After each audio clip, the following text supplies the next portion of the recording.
అనంతపురం జిల్లా తాడిపత్రిలో మాజీ ఎమ్మెల్యే కేతిరెడ్డి పెద్దారెడ్డి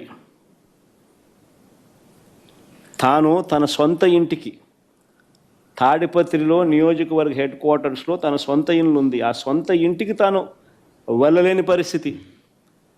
కోర్టు ఆదేశాలున్నా ఆయన ఎప్పుడు అక్కడికి వెళ్ళాలని ప్రయత్నం చేసినా పోలీసులే అడ్డుకుంటారు. ఆడు సిఐ గన్ను కూడా చూపిస్తాడు. ఆ గన్ను చూపించే ఫోటో చూపించమో సరే.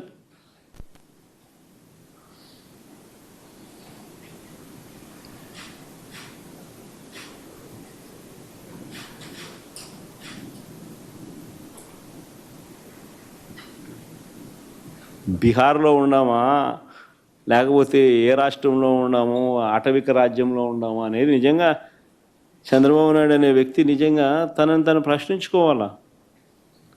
ఒక ఎమ్మెల్యే తన సొంత ఇంటికి తాలూకా హెడ్ క్వార్టర్స్లో, ఒక మాజీ ఎమ్మెల్యే తన సొంత ఇంటికి తాలూకా హెడ్ క్వార్టర్స్లో తాను కోర్టు ఆదేశాలున్నా పోలేని పరిస్థితి అంటే, పోలీసులే అడ్డుకుంటా ఉన్నారనంటే, తుపాకులు చూపించి బెదిరిస్తూ ఉన్నారు అనంటే,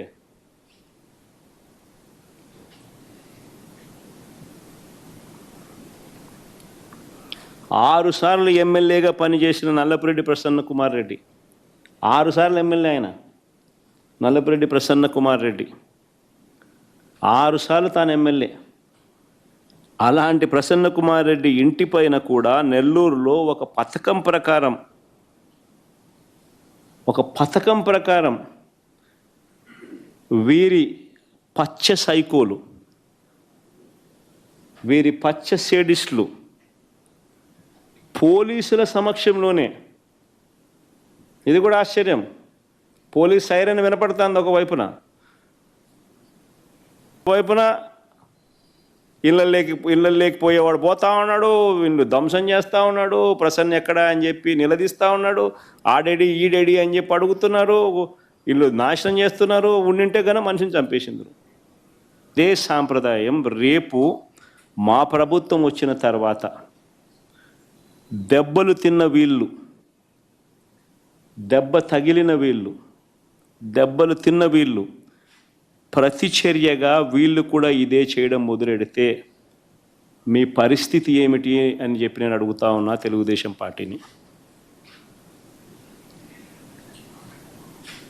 చంద్రబాబు నాయుడు గారు వేసిన విత్తనం, తప్పుడు విత్తనం చెట్టు అవుతుంది. తప్పుడు సాంప్రదాయంగా మానకపోతే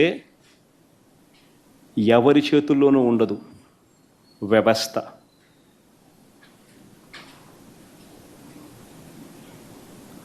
చాలా అంటే చాలా తప్పు చేస్తూ ఉన్నాడు చంద్రబాబు నాయుడు. ఈరోజు దెబ్బ తగిలిన ప్రతి ఒక్కడు రేపు పొద్దున ఇదే కొనసాగిస్తే మా ప్రభుత్వం అధికారంలోకి వచ్చిన తర్వాత చంద్రబాబు నాయుడు పరిస్థితి ఏమిటి, తెలుగుదేశం పార్టీ పరిస్థితి ఏమిటి? ఎల్లకాలం ఇవే రోజులు ఉండవు. ఈరోజు పైన మీరున్నారు, మళ్ళీ 4 ఏళ్ళకు 3 ఏళ్ళకు కిందికి మీరు వస్తారు, మేము పైకి పోతాం.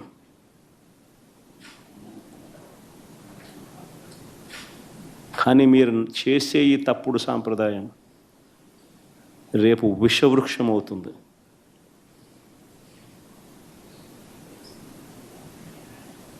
నేను చెప్పినా కూడా మా వాళ్ళు రేపు పొద్దున వినే పరిస్థితి ఉండదు. దెబ్బ తగిలినోనికి ఆ బాధ తెలుస్తుంది.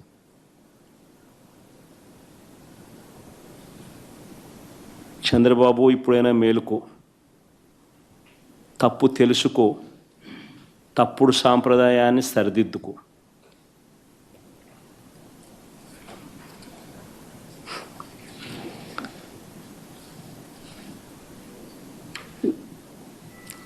ఇవన్నీ కూడా చంద్రబాబు నాయుడు గారు ఎందుకు చేస్తూ ఉన్నారు అన్నది కూడా మనందరికీ కూడా తెలిసిన విషయాలే.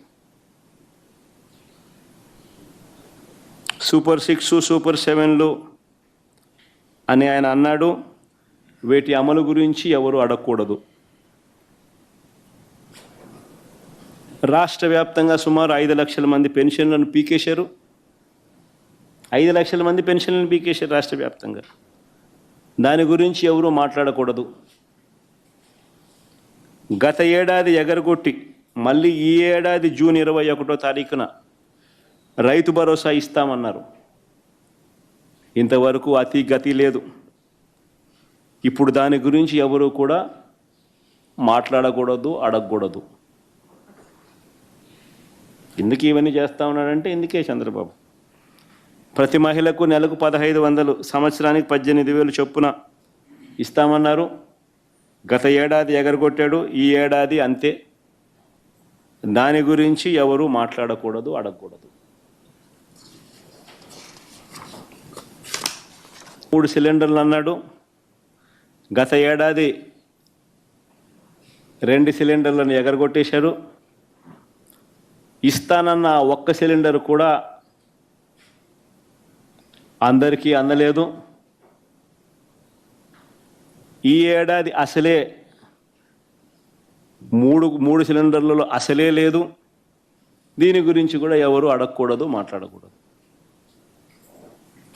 బడికి వెళ్ళే ప్రతి విద్యార్థికి 15,000 ఇస్తానన్నాడు. గత ఏడాది ఎగరగొట్టేశాడు. 15,000 కాస్త 13 అయింది. ఈ ఏడాది కూడా 30 లక్షల మందికి ఎగరగొట్టేశాడు. దీన్ని కూడా ఏ విద్యార్థి కూడా ప్రశ్నించకూడదు, అడగకూడదు. నిరుద్యోగ యువతకు నెలకు 3,000 ఇస్తానన్నాడు. ఏడాదికి 36,000 చొప్పున నిరుద్యోగ భృతి అన్నాడు. గత ఏడాది పూర్తిగా ఎగ్గొట్టేశాడు. ఈ ఏడాది కూడా పూర్తిగా ఎగ్గొట్టేదానికి శ్రీకారం చుట్టాడు. ఎవడు దీని గురించి మాట్లాడకూడదు, అడగకూడదు. 50 ఏళ్ళు దాటితే పెన్షన్ అన్నాడు. 50 ఏళ్ళు దాటితే 48,000 మీ చేతుల్లో పెడతానన్నాడు. గత ఏడాది ఎగ్గొట్టాడు, ఈ ఏడాది ఎగ్గొట్టే కార్యక్రమమే చేస్తూ ఉన్నాడు. ఎవరు అడగకూడదు, ఎవరు ప్రశ్నించకూడదు. రాష్ట్రంలో ప్రజలందరికీ కూడా ఎన్నికలప్పుడు ఏమన్నాడు? వైజాగ్ షికారుకైనా పోవచ్చు అన్నాడు. శ్రీకాకుళం వాళ్ళు తిరుపతికైనా రావచ్చు అన్నాడు. తిరుమల వెంకటేశ్వర స్వామి దర్శనం చేసుకోవచ్చు అంటాడు. తిరుపతి వాళ్ళు, రాయలసీమ వాళ్ళు విశాఖపట్నానికి షికారుకైనా పోవచ్చు అంటాడు. అక్కడ సింహాచలం గుడికైనా పోవచ్చు అని అంటారు. ఈరోజు ఎక్కడికి వెళ్ళినా ఫ్రీ బస్సు కాస్త సంవత్సరం అయిపోయింది. ఆ బస్సు హామీ గాలికి ఎగిరిపోయింది, ఇంకా అమలు కాలేదు. ఈయన పండగల మీద పండగలు డేట్లు చెప్తా పోతున్నాడు. పండగలు గడిచిపోతూ ఉన్నాయి, డేట్ మాత్రం రావడం లేదు.